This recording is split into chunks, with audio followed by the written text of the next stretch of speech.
We're going to have a guest on today, Jay Morrison. Jay Morrison is going to come in, and he's going to talk about, just an ordeal that he's been through. A lot of you have seen some of it. There was a thing between him and a guy named Tony the Closer. I guess a business deal gone bad.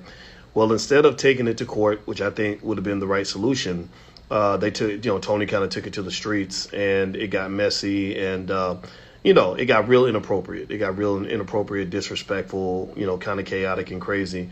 And at that same time, Jay's wife was giving birth to their child, which to me, I just think that there have to be lines drawn in terms of how we do business and what we define as appropriate behavior. And so anyway, Jay did what an intelligent black man would do. He took it to court. He sued the other parties for defamation. And it was a big lawsuit. Everything's public. All the information's out there. Everything's revealed. And he won the lawsuit. And I don't know what the damages are. I don't know how much money is involved at this point. But I do know that it's that there are some restraining orders in place. Things that basically say gag orders or whatever you want to call it. And I was kind of happy to see it get resolved that way, because I think that there are people who feel that they can just, go to the internet and say anything about anybody and just make stuff up, and I've seen it. I've gone through it. I've gone through people saying, oh, Boyce is a scammer and Boyce is this, Boyce. I'm like, what evidence do you have? And sometimes these will be people that I did business with where I put money in their pocket. I took good care of them. And then when I told them I'm not interested anymore because I saw some behavior that disturbed me, suddenly it's like, oh, Dr. Boyce is a fraud. Dr. Boyce is a scammer. So it's kind of like one of those things where it's like, what do you do with that? Like, I'm just not, I told you guys, I don't mind being on the internet, but I don't want to participate on the nigga net. I don't want to do the nigga net. The nigga net is this place where you got 45-year-old teenagers, acting a fool, people slandering each other and just saying any ridiculous thing they could say to get some YouTube views.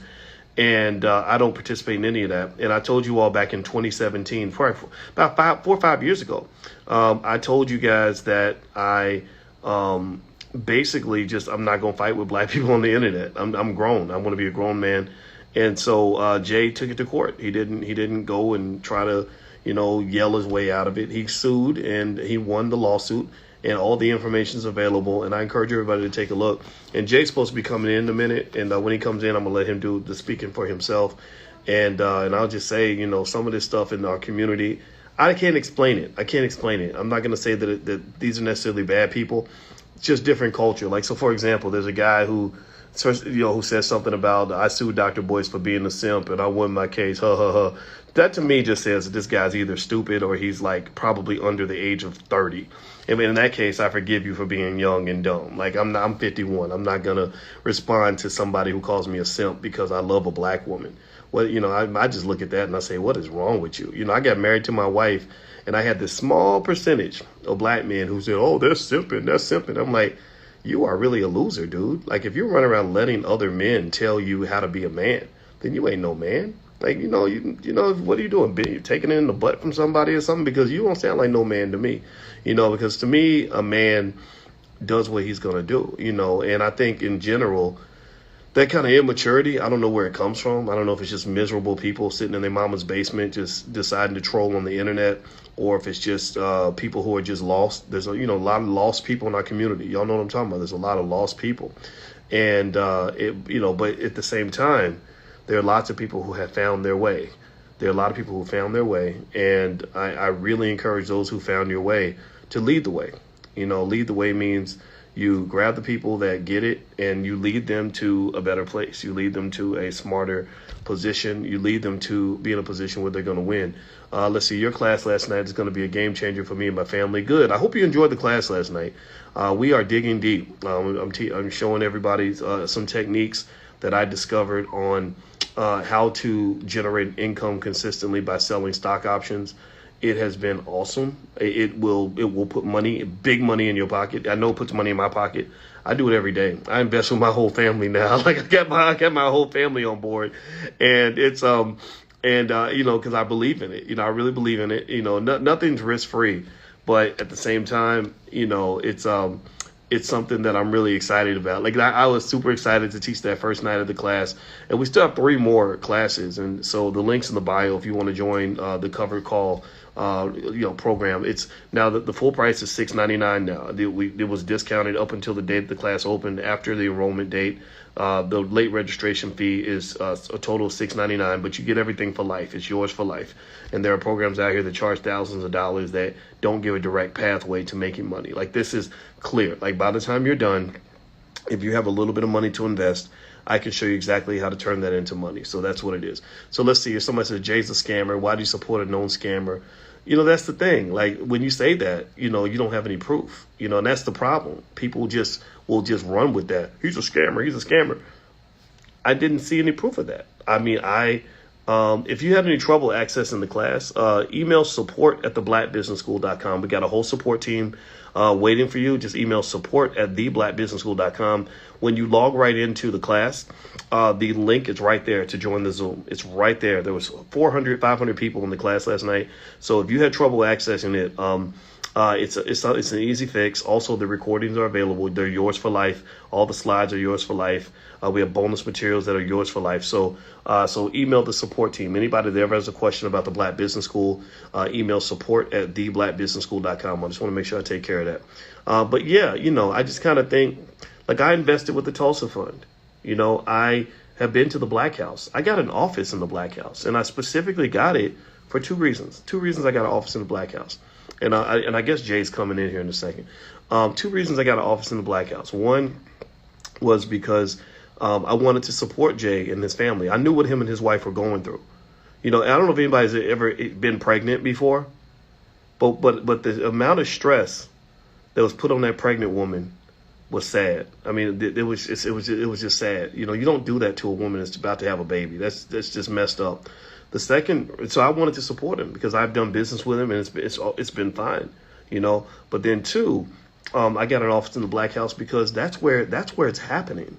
Like the next generation of the Black community is being built in Atlanta, and it's being built by the people that are hanging out at the Black House. Rizza Islam was down there. He sold out the space. A lot of good people go down to the Black House, and they're making movies, and it's not Tyler Perry movies, not movies with, it's easy for Tyler to make $1 billion. All he's got to do is put that dress on. They're making content that I think is really extraordinarily good. And my daughter's an actress, and I want my daughter to be around seasoned actors and actresses. And so long story short, I wanted to be down there because I feel like that's like what the Harlem Renaissance was to the 1920s, 1930s. I feel like that Black House space, that's what that is for our generation. I said, I want to be down there. I want to be a part of it. I want to support it. I wrote a check to be part of the Tulsa Fund.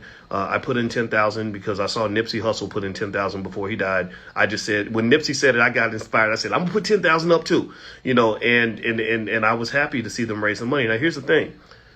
One people need to understand is, now, how do you purchase the options course? If you want to sign up for anything like that, just click the link in the bio, and there's a link right there where you can go take a look at it. So thank you, Brad, for asking about it. You'll enjoy the class. It's a great class. But the thing about it is I need y'all to understand what investing really looks like. And some people don't understand that. When I invested in the Tulsa Fund, yeah, I got a check. I got a dividend check. But I don't even know if I cashed it. I didn't pay attention because I didn't invest in the Tulsa Fund because I was trying to make money. I invest in hundreds of companies, and some of them lose money. I invested in a Chinese company that lost me a lot of money. Let me just say it was a lot. It was one of the worst investments ever because the Chinese government stepped in and literally killed the entire industry. I lost the money. That's how the game is played. You don't invest if you're not prepared to sometimes lose money. It's like if you go outside, the weather, it's going to rain sometimes when you go outside. It's not going to be sunny all the time. So some people, I think, didn't understand what investing looks like. Real estate is slow. You don't get these quick flips. This is not gambling. Also, remember, the pandemic hit. The pandemic pretty much killed the Black House and a lot of their ability to make revenue. A lot of that died because of the pandemic. And so, I saw it as a community effort to build something pretty awesome. I mean, if you haven't been to the Black House and your spirit is right, like if you really have a good spirit and you really want to know what's going on and you really want to see for yourself, go to Atlanta and visit the Black House. They have activities every single day. They bring in black boys who don't have fathers every Saturday. And you know that those boys need mentorship, and they mentor them with grown-ass men that tell them how to be a man. That is an investment in the community that money can't buy. I was part of it. I was touched by it. I loved it. I just really wish, I get it. I understand everybody isn't going to love it, right? And that's the way business works. If you don't love it, then don't put a nickel in it. If you don't love it, walk away. If it's not your thing, go do something else. But if you're going to harass somebody, go harass the people who make Popeye's chicken. They make $6 billion a year in the black community. Jay's fund was about $10 million. Popeye's annual revenue is probably about 600 times bigger than the Tulsa fund. The amount of money that they make off black folks is hundreds of times larger than Jay or any of these small black businesses that are out here. So this idea, this sort of like, I'm going to go get the black guy as opposed to the big white guy who's really taking away the big bag, is kind of weird to me. Like I invested because I wanted to do the right thing and support. I didn't invest because I'm like, oh, this is going to be my big break. This is going to make me my big money. No, I got other things I do that make more money. I didn't expect the Tulsa Fund to make a lot. When I went and saw the Black House, I said, okay, I got my money's worth.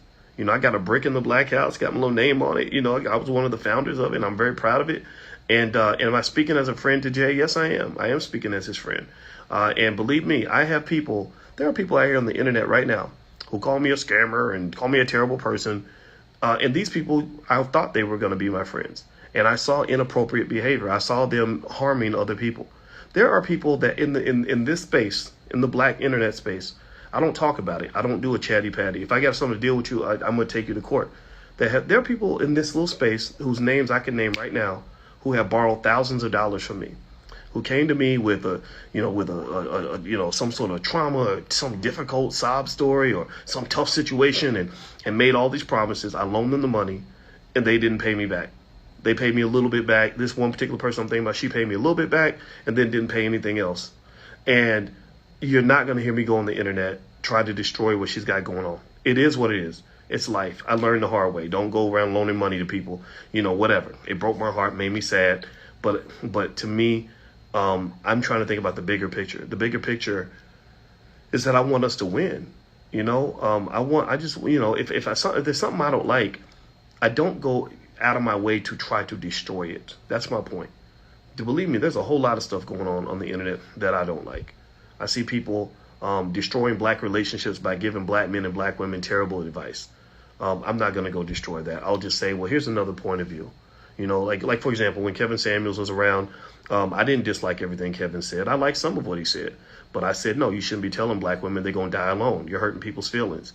I don't care if you think you're right. I don't care if you think you're helping them. That's not helping. If you can help them in a different way, you can help by being supportive and loving and understanding of what they're going through, as opposed to saying, you're going to die alone because you didn't listen to me. And now he died alone. And it's kind of ironic because it reminds black men who are logical that you can die alone too. Your ass could be sitting up in the damn stroke ward with nobody coming to see you. You've been a player. You're 58 years old, living like you're 28. And next thing you know, your body has not kept up with where your mind is at. You think you're still 28. Your body's like, no, nigga, you're 30. Excuse my French. No, Negro, you are 30. You are 60 years old. You're not a kid anymore. And next thing you know, you're in the hospital and ain't nobody there to come check on you. Ain't nobody there to pick you up. Don't nobody care about you or whatever. I got married in my 40s, not in my 20s or 30s, because I did have fun. I lived my life. But when I got 45, I said, I need to start making a plan for the next stage of my life. and that's the thing about life, that you can't win if you don't have a plan. If you don't plan, I see so many people who don't plan for nothing. And then when everything goes haywire, they cry about it. They just said, oh, it's so hard to be black. So, no, like I knew you when you were 25 and I told you to make a plan for your life and you never planned anything. I had an uncle like that. I was real close to him. Never planned shit. Didn't save a nickel. Didn't educate himself. Didn't do nothing right in his life. Kept going in and out of jail. Just, didn't even try to improve his life. And then when he gets about 40, what was he, about maybe 44, 45, he got in an accident and he got paralyzed from the waist down. And he had no insurance. He was blind in one eye. And I said, man, I knew you when you were young and healthy. And he was whining about it, asking me for money and everything else. I said, man, I'll do what I can, but I knew you when you were young and healthy. I knew you when you could dunk a basketball. I knew you when you was had the ladies, when you was out here doing whatever you wanted. Now you can't do nothing. Now you sitting up here in this damn hospital, no insurance. You didn't take the time to make a plan for your life, man. Black man, you need to have a plan. If you ain't got no plan, you're going to lose. And ladies, if you marry a man who ain't got a plan, you're going to lose. And same thing, fellas. If you with a woman who can't support the plan or don't have a plan of her own, you're going to lose. Stay away from losers. Pick winners. All right, so I see Jay in here. Let me bring you in, Jay. I'm sorry, man. The internet's out in Canada. I did not know that. But let me pull Jay in. Now I see him, man. Give me 1 second, bro. Hold on. There we go. So let's see if I can get Jay in here. What I think about Elon Musk, I think I told you guys a long time ago, Elon Musk wasn't going to buy Twitter. I mentioned that to you.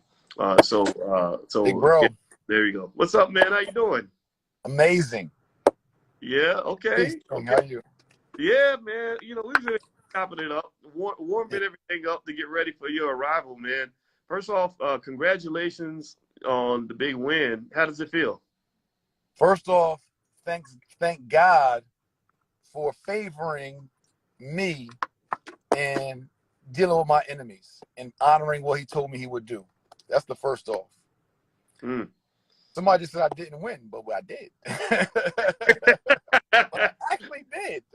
Yeah, my God versus my enemies. So I give glory to God. It's nothing I did, but I want to hop right into this. I got a testimony to tell.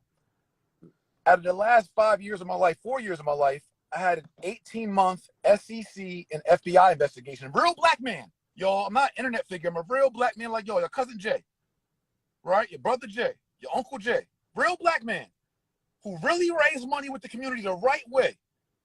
With 3 years, independent audits, no irregularities. The right way, transparency, the right way. Real black house in Atlanta, like real black man.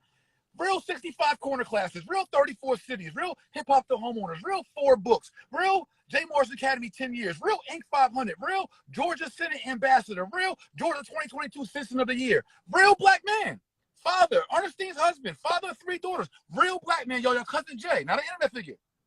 Your cousin Jay fighting for our community, real frontline in Baltimore during the uprising, real frontline with Alfred Sterling down in Louisiana. Real frontline when Alfred Wright was lynched in Himpville, Texas. Real frontline when Jameer Robinson was murdered down here and shot 76 times by cops. Real frontline Jay, your brother. Like, not an internet figure.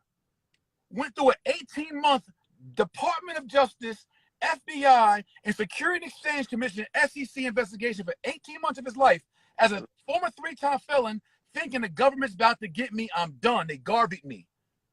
Thinking like, oh snap, my legacy is gone. I know they're gonna do some okie doke. Everybody gonna say, aha, he was scamming, and they're gonna write me off like Garvey with all my good intentions, all my good heart, and all my good work, and they're gonna ruin my legacy, and the government got me. But the government didn't get me. God had grace and favor on my life, and my integrity stood out in both the Department of Justice of the United States of America, the SEC of the United States of America, the FBI of the United States of America, all said through 50,000 emails, 18-month investigation, over 300,000 in lawyer fees, tax returns, financial documents, compliance documents, and all that. They all said no findings. In that 18 months, for 6 months later, to get an online troll community to say he's still scamming, he stole from this guy, he stole from that guy, and go through a 2-year back-to-back now with clout chasers and clowns doing a lawsuit where my attorney said, you can't say nothing.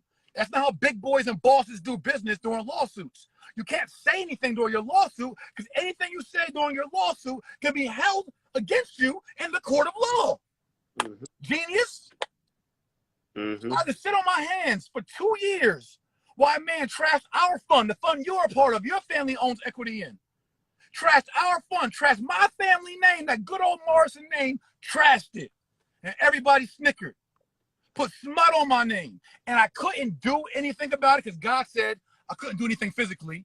And my lawyer said I couldn't do anything online or otherwise. And the grown man in me didn't want to go back and forth with another grown man online. I don't do that. I'm from Somerville, New Jersey. I'm not from Moxville, North Carolina. We don't do that. So, for 4 years of my life, I went through all these investigations, King, and all this scrutiny. And I just closed the closer. We just won a defamation suit that has not only a default judgment against his deceptive business practices, against the defamation on my name, on my wife's name, our company name, Tulsa Real Estate Fund, Jay Morrison. We won the case again. So the campaign I'm clearing my family name. All y'all online and otherwise, I could not say anything for the last 2 years. Y'all thought I was soft for something else. And I don't mean physically in the streets gangster, but I am spiritually gangster. My God is thorough. You mess with God's man, we got something for you. Well, you know what's funny, man, is a lot of people don't know, you know, when I first met you, I remember the second conversation we had. Now, the first one we had was cool. It was like, how you doing? You know, nice to meet you. And I appreciated you reaching out. And I was impressed with your intelligence. I do remember that. But then the second conversation was when you told me about the fund. That was when I was in Guyana, 2017. And I went and I talked to Alicia. You and I talked to over an hour. And I went to Alicia and I said, I asked him a lot of really hard questions because I wasn't, you know, because I'm just you gotta be naturally skeptical, you know, because everybody's got, you know, these big grand ideas and they're going to change the whole black community and do millions of dollars and all that. And you're like, yeah. So I was just asking, and I said, I asked him a lot of questions and he really dotted his I's and, you know, crossed his T's. Like this guy's really thorough. This was when you were this guy, you know what I mean? Now you're my friend, now you're my boy. But back then it was like, oh yeah, this guy Jay, okay, I'm really impressed. I don't know his background, you know, but I know intelligence, you know, because I taught college students, right? You could tell smart ones from the dumb ones. I said, this dude is sharp, you know, and it's like to see you did execute on the Tulsa Fund and achieve that, you know, just do something nobody's ever done. It's historic. I was proud, very proud, man, and proud to be a part of it. And what I really want people to kind of understand is I hope that we can get to the point, though, where a black man or black woman does not have to be perfect in order to do business. You know, if I run into businesses all the time that, you know, well, they didn't necessarily do anything illegal, but they just kind of pissed me off or didn't do something at the standard I hope. And I just walk away. I don't make it my mission to destroy the business and say, you know, so even if you have made mistakes, which if you're a business, I mean, hold on, but I want to cut you. I want to put some clarity and correct you a little bit. I do want to cut you off because it's not the fund members who are on this mission to say I don't like this business I'm a part of. It's outsiders who don't even have any interest in the company who are stirring up mischief in the company. Yeah. Every single one who's trolled me online were not a TREF partner and investor. They're stirring the pot with our investors who may not know all the finances and drawing conclusions and points for them that aren't necessarily true. So it's different if you're actually an investor and you're going hard because you're mad at the company you're a part of and it wasn't customer service like you wanted. It's not even those people. Out of 15,000 members, we still retained over 14,000 members in 4 years. It's not fun. The guy I just beat in the suit, the guy who my guy just demolished and closed, the guy that just has the sanctions now, a default judgment that has to pay my legal fees, our legal fees, Tulsa legal fees, has to pay damages to our fund ×3. North Carolina law is triple, plus interest. The guy that has to pay all that to our company and fund was not even a member of our company. So it wasn't a disgruntled customer. He just played the game on the $500 investors who believed in a vision and believed in a guy and said, yo, that guy's a bad guy. Look at y'all. Did y'all get enough yet? Ooh, let me play on your fears and stir you up. No refunds, no peace. Everybody asked for money back from the fund. So told everybody to ask for money back from the fund and gas them up. That's less capital that we have to lend to back to our own people. He's messing up the group economics. He's throwing a clog in the wheel. Those damages he's going to pay dearly and triply, plus interest. I love it. That's what's going on here. And I'm sorry for yelling on your live. I know y'all say I'm hyped. Y'all understand I'm a black man as a family, and I couldn't defend my family for 2 years. Well, you know, and I think also what I really saw, what really, you know, made my wife and I really say, you know, we just decided, I said, I'm gonna make it real clear that I'm aligned with you, not just because of what I've seen in terms of doing business with you personally, but also because, I knew that your wife was having a baby at the time, man. And I just feel that there's just boundaries, and I get it. There's business disputes that happen all the time. It happens, and there's a way you're supposed to handle it. If we all get involved in business disputes. I've been in situations where I felt like somebody screwed me over.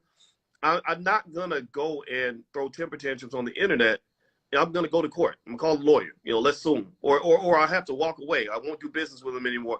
I mean, and it's interesting. It's almost just really a cultural thing though, because I can just think of a one or two people on the internet that have been what's the word? Just had a vendetta. Like Great I word.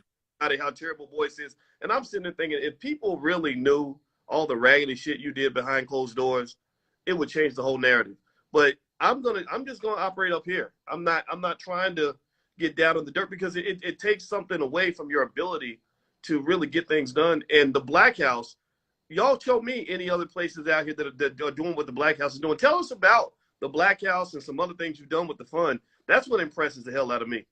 Yeah, I mean, we got to go to the Black House first, our largest asset, but it's the Black House in Black Mecca, a 2.6-acre campus, 30,000 square foot media space, event space, community empowerment space that we've done everything from incubate businesses, lend capital fund. We've deployed over 8.7 million, I think almost over $9 million of capital to the Black community, like deployed, funded Black developments and investors, like Black women on 14 units, 7 units, Black men on bundle mortgages, land, all of that. We've loaned out capital to Black partnerships. We've also have our Big Brother Anonymous mentorship program. We mentor young men ages 12 to 24. We're partnered with Obama Foundation. And we mentor young men for over the last 2 years, giving them life skills, mental health, expungement of records, right? We're taking them fishing on August 6th. We have a big fishing retreat. Nice. Right? Multiple empowerment classes, media events. We've hosted birthday parties, repasses, community days, family days, food giveaways, like real community work, like real physical asset, not just like internet stuff. Well, and I would almost say that if somebody has an issue with you and what's being done here, I would advise them to do a couple of things. One, do a fund. You ain't got to be involved. Was that again? Do a fund. What I would tell them is, look, you can walk away, either do your own thing or do nothing. Just walk away. You're right. You ain't got to be here. But then two, if you really don't like Jay, then outdo him. That's right. Like, people were surprised. They were like, well, boys, why won't you go talk to this person and hear that person? I'm like, because they ain't doing nothing. I've seen Jay's stuff. I went to the Black House. I've seen the work. I've talked to you and I made a plan. Let's do this on Tuesday. Let me see what you got done on that. And I've seen you complete things. That's the thing. People don't understand. We have this weird segment of our culture where there's a lot of yapping, and it gets on my nerves. It's like, stop talking. We're gonna be dead one day. I don't want to spend my whole life talking about what we're gonna do. I need to see tangible results. So to me, if somebody really wants to set themselves up as a competitor to you or me or anybody, build something better, right? Build a better fund, right? And people can't do that. It's like, because it's easier to destroy than it is to build. And that's why. It's easier to do. And you know what? If you learn how to destroy somebody else and use that person's name and credibility and clout to draw attention to yourself and then funnel that into your own revenue, now destroying is a business model. Yeah. I can destroy another brand, draw attention to my brand, because even destruction and negativity is energy. So I'm going to put negative energy out, and I'm going to attract all the negative energy people, and negative energy people are going to buy my negative energy products and courses and programs. And that's really, now here's the thing about that, right? I thought about that, and I realized that even though we know in this situation, I feel like it went way over the line, right? But some of it I understand. And that's because that's been the way that, the Democrats get more power because they can sit around and talk about how much they hate the Republicans, and then vice versa, right? Batman he creates the Joker, right? And all his followers, right? So you're naturally going to have the yin and the yang, right? And I know I met this lady who's she's a white feminist, and she has one of the most popular podcasts on YouTube, or not YouTube, I'm sorry, Apple. And all she does is sit around and give financial advice that is anti-Dave Ramsey. So she built her whole model off of, I hate Dave Ramsey because he's an old white male patriarch and we're young feminists and F him, you know, and people follow off of that, right? So that part I almost understand. And I think that the thing is that there's a way to do that without crossing certain lines. Just, well, you know. Thing. I agree with your point, right? For somebody that's a dignified person, a business professional, somebody's professional etiquette and courtesy, and we ain't talking about that. But a deeper point is spiritually. When you're a man of God and you're a light, you're gonna attract. Who's the author of deceit, of confusion, of division? Do I practice division? Can anyone look at me and say, I practice division? I don't practice division. I literally practice unification. Yeah. So who's the author of division? Right? Confusion, deceit, negativity. Who's the author of that? That's not my God. How about this? I try to be so aligned with God so much that even after this man called my wife bitches, even after he mocked my daughter while she was in the hospital getting brain surgery, even after he said on a megaphone that my wife could put whatever in her mouth, even after all that, during mediation, I was doing spiritual mentorship, and my bishop was saying more how I got to lose my ego and lose my way and find God's way and all of that. And the fact that I'm an inspiration to a lot of young men who are traumatized, and they look at me as a father figure and big brother figure. And sometimes when they do whack shit and I say, yo, we got to distance ourselves, they are really hurt by that. So they lash back out me. My big brother, my father, just daddy issues. My daddy, my big homie, just stiff-armed me because I act a little niggerish. And now it's like I got a real deep hurt issue with Jay, right? So realizing that I could have been harsh, because I am very, I'm really tough on men. I'm a man's man. And when you do goofy stuff as a man, I'm like, that's how I was raised up. My dad was tough on me, right? Yep. So sometimes I'm tough on men, not scammy, not fraudy, not all of that. I'm just tough. Like, bro, like, we don't do goofy stuff. We men around here. We wear belts with our jeans. Like, you know what I'm saying? Like, we don't wear loops in our pants without belts. We don't do certain stuff. Like, we don't have man principle.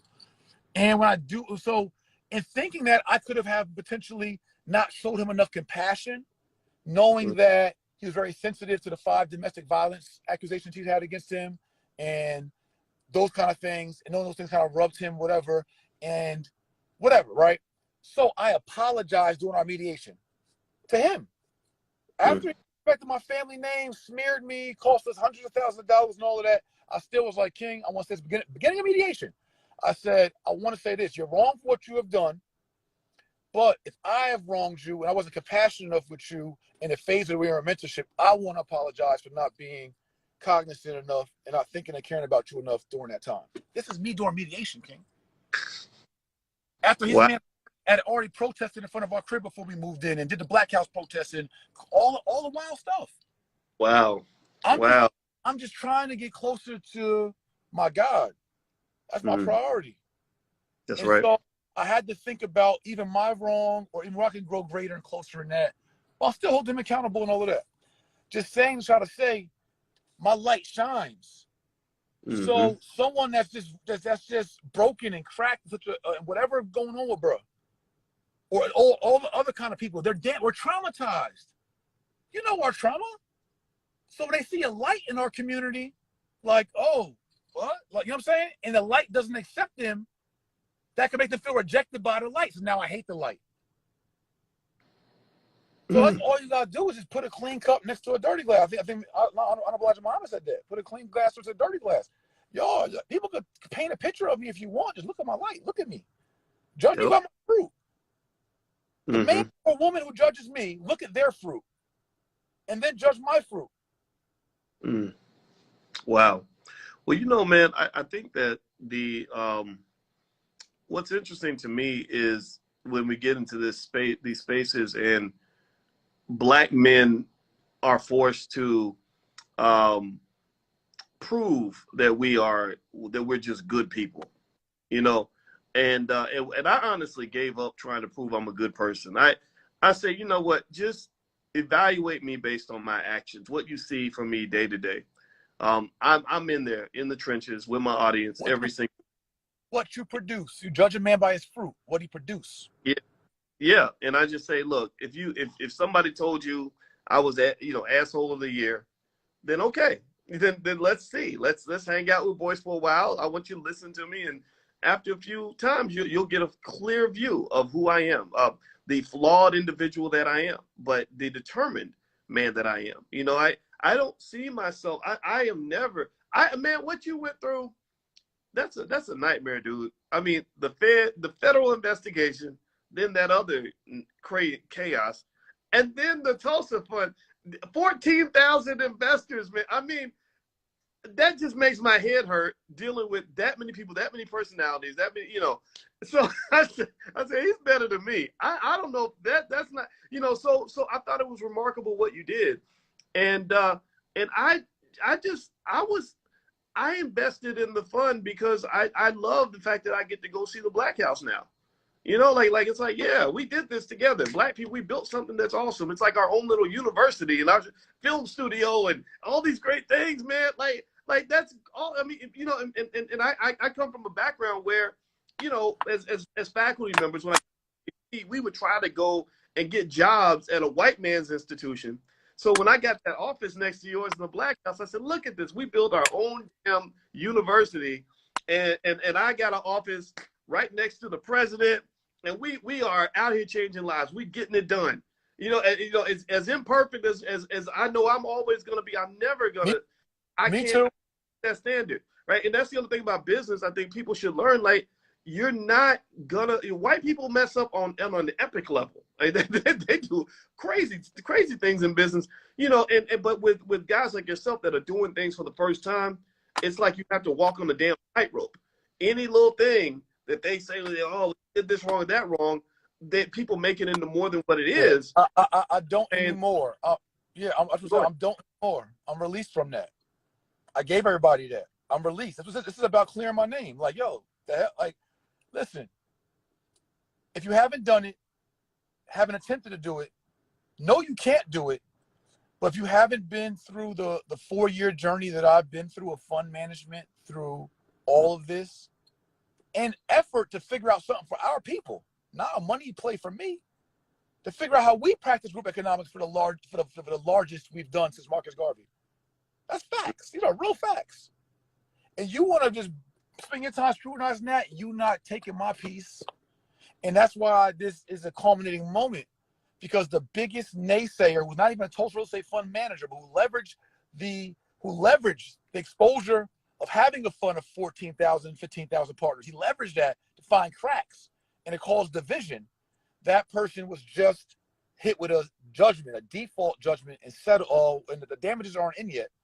But we just won our defamation slander suit, and we sued him for deceptive business practices, and we sued him for the defamation. He didn't sue us. We sued him for slandering our fund, defaming our fund, and we won, period. So everyone be clear. I want to make sure you don't get lost in all Dr. Boyce and I logic. Jay Morrison, someone went out on a heavy campaign for 2 years, over 120 posts about me. My team has documented them all. Over 120 Instagram posts, multiple podcasts, multiple IG lives, all about me. His page right now, I'm pinned to the top, me. He sold his courses and his programs talking about me and Treff. And I said, Guy, you can't keep defaming my family name like that. I'm going to get you. I can't get you in the street. I can't get you online going back and forth like a clown. But I'm going to get you in court. And I hawked him down for 2 years. He didn't sue me. Let's be clear. We went after him for defaming our brand equity and our brand name and our good Morrison name, our good Tulsa Real Estate Fund name. And we won. Well, man, and I'm gonna tell you, I think in general, I just think it's, for black men who care, I would just encourage us. We got to have some kind of code of just how we handle shit, man. I don't want to be, man. I'm 51 now. I don't want to be with people on the internet. Bro, how does that sound? I didn't want that when I was 30. 51-year-old man and a 40-something-year-old man and a 30-year-old man going back and forth. How does that sound? When other cultures are running whole countries at the same age, they're running whole countries. Yeah, it's not. It doesn't look good. You know, and in fact, it reminds me, you know, of the whole debate over Will Smith slapping Chris Rock. You know, I just remember saying that, you know, people like, you can't tell me Will Smith couldn't find another way to handle that. You Will Smith, you got 1,000 different options, a ton of levers you could have pulled, but you had to walk up there and do that. Like, really, like, take it back to the playground stuff, you know, and it didn't work. You know, like, keep my wife's name out your mouth. Now everybody's talking about your wife. So obviously it wasn't even an effective solution, let alone what it did to his career. And so I really think in general, we have to really take seriously our role as the OGs in the community, the role models in the community, and lead by example.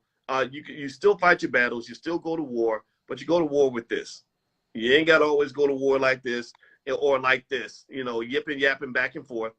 Be strategic, be strong, you know, and I think that we lose that. I feel like there's something, I don't know if it was what the whole hip hop thing kind of did, you know, to really keep the black man as a child, you know, and that's the problem. Even Jay-Z, if you remember when Jay-Z said, I don't want to wear jerseys no more, I want to wear suits and ties like a grown up. Well, and they were like, no. Up. So now you got some of these artists that 45, 50 years old still trying to look like they're teenagers, look like they're 25.